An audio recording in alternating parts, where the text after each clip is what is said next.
No, no, no, no, no, no, not again. Okay, so you guys know how I said I wasn't going to do any more no jumping videos besides the escapes?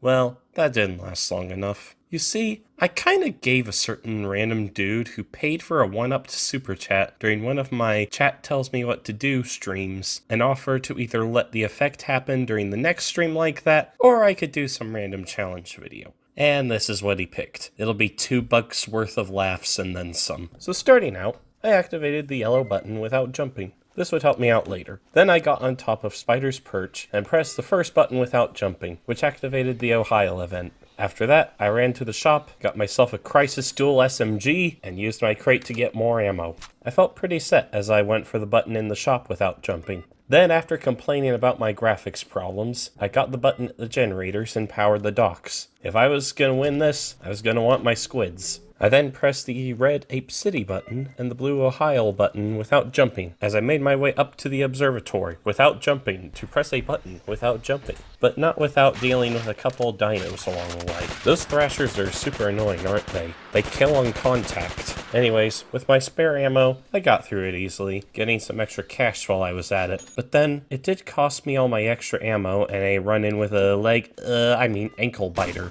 Now, it's important to know that the pathing for this challenge is a bit tricky, as I have to factor in the fact that I can't jump, meaning if tool bags aren't enough to do the job for buttons on the surface, I need to return to those places once I have squid scooters. And if I go for the underground buttons too soon, I waste too much time. I had to plan twice for this run, as I failed once due to invisible ankle biters eating my legs in the last run. Yes, my graphics issues were that bad at the time, and I'm glad that's fixed now. Hopefully. We'll find out sometime after I press the green button and go for the mine shaft, where I use a trick that would have blown the minds of a noob first experiencing Ohisle. Wait, that's you, isn't it? You probably don't even know what Ohisle is, and you're already in awe of my natural talent. But hey, I can't complain when I don't have to brave the deadly acid just to press a button. Better to save that for orbit without jumping. Oh wait, I did that already. Speaking of acid, you know how many Ohisle runs I've lost to spitters?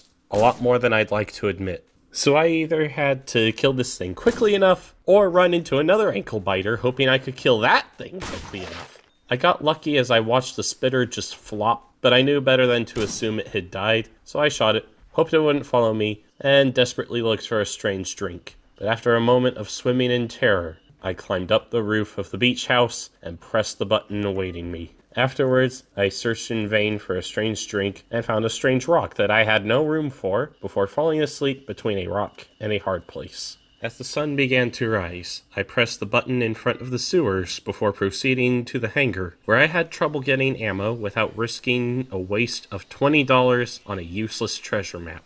And since I foolishly dropped a tool bag in front of a dinosaur, I needed to figure out how to deal with the dinosaur. So I made the wisest decision I could ever have made and bought a bolt-action rifle for $40. What a deal! Now I could get more ammo for my dual SMG. Wow, what better deals could I have gotten?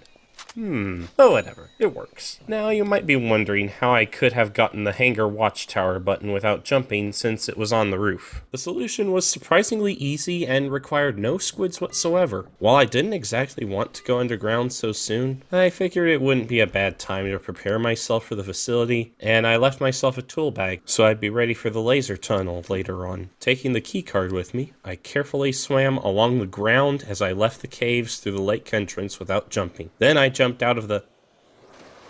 No, I didn't jump. I totally didn't jump. You gotta believe me. But anyways, I got a squid without jumping, so I made my way back to the generators, where I powered the warehouse... Ooh, shiny! So I powered the warehouses before I made my way to Droney, where my squid scooter assisted my climb without jumping, and got to my reluctant companion once more while getting a button without jumping. Now, if you've played both April Fool's events, you're familiar with this awkwardly located button. It took me a couple tries before I found just the right spot to drop down from and press this button without jumping. Getting the button in the bungalows was easy without jumping. Use your imagination. Using the line launcher courtesy of Droney, I got the button at the balloon without jumping, being careful not to sit in any of the seats, lest I end up having to jump to escape. After battling through dinosaurs, And even more dinosaurs. I got the button in the well, where my last true Ohisle victory happened. You should watch that video, really. From there, I found out I couldn't buy ammo for my suppressed rifle and headed to the lair to upgrade my equipment. Also, don't you love realizing that you still need to press the remaining Ape City buttons? I pressed the white button and the blue button in quick succession through the power of snappy screen transitions, without jumping, now that I had remembered to take care of the Ape City buttons before climbing the lighthouse and pressing that button without jumping, which thankfully didn't require squids or tool bags to reach. Then I rested on the lighthouse generator without jumping, with my loyal companion Droney to protect me from nothing that night. Droney is man's best friend. As the fourth day began, I had to finish everything on the surface as quickly as I could, so I had enough time to handle the underground buttons next day. So using the line launcher I snuck from the lair, I ziplined my way up to the top of the watchtower, where I pressed the button on the roof without jumping. But then I was cornered by a thrasher, who made it very clear that he wasn't going to let me get down without chewing me up, as if getting my legs chewed up so I couldn't jump wasn't bad enough. After a minute of trying to find a way to shoot the thrasher, I decided to escape with the help of my squid scooter, and I somehow managed to do it without being followed. I thought dinosaurs had a better sense of smell than that, and squids are especially strong smelling. So I decided to go fishing without jumping. Then, after eating a fish without jumping, I squid launched my way up a waterfall where Droney took out an ankle biter's legs without jumping because the ankle biter had jumped. I had to hope I had actually powered the warehouses, even though I knew full well I had. But you never can tell whether or not you forgot to turn on the generators sometimes when you're a forgetful oof like me. There was only one surface location left to handle without jumping, and taking the master bypass console from the radio station, I entered the bunker and pressed the buttons. All without jumping. Also, did you know that even frog spawns hate dinosaurs? And with that, the only buttons left to press were all underground.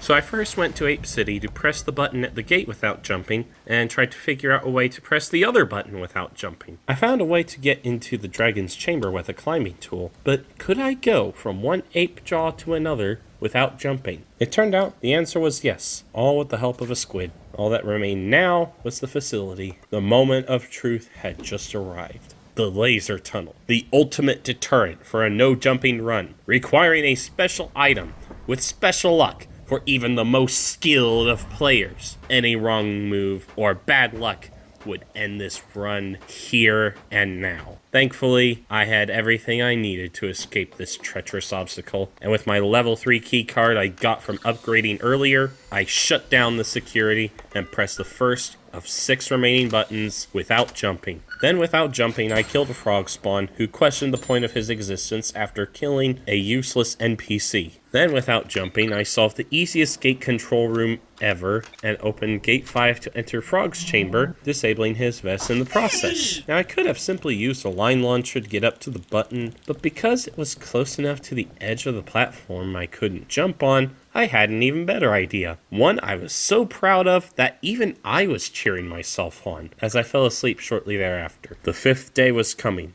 and 4 crucial buttons remained. How hard was it going to be to press all 4 buttons before I ran out of time? I woke up that morning to find out as I opened gate 1, tripped a wire, and pressed the first of the remaining buttons without jumping, while opening up wing B, where I pressed the second without jumping. Then I proceeded to the sword room, and after opening up the door with my card without jumping, I pressed the 3rd button without jumping. The last button remained. Perhaps the trickiest obstacle in this entire run remained to be cleared. How in the world was I going to make my way through a small gap like that? Well, you know me. Impossible problems require impossible solutions. Using a tool bag, I placed a wall. I couldn't climb it. Using a tool bag, I placed another wall. I couldn't climb that either. So I broke the walls. Then, in such a glorious stroke of luck, I placed another wall I couldn't climb.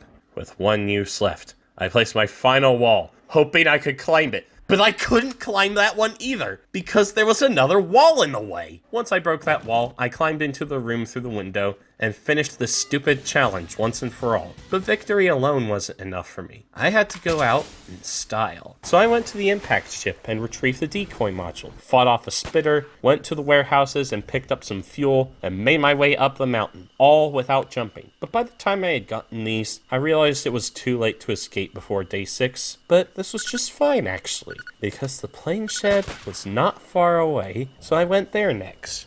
That was where the run almost ended, as Stan tried very hard to express his frustration with me, and I got burned by my own bullets. Fortunately for me, I have plot armor in challenge videos like this, so you never see me die outside of whatever joke or blooper clips I include in the video. We don't talk about that one challenge video. As I got a tool bag from the plane shed, I was set for ending this video with a bang, as I woke up the next day, ready to place down a wall and sail away, as the aisle exploded in a spectacular flash of light.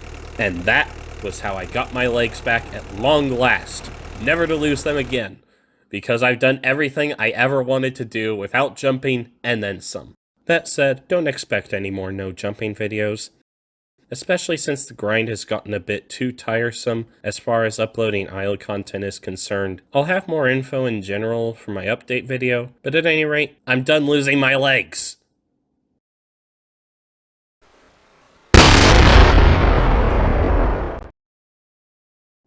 Oh, come on!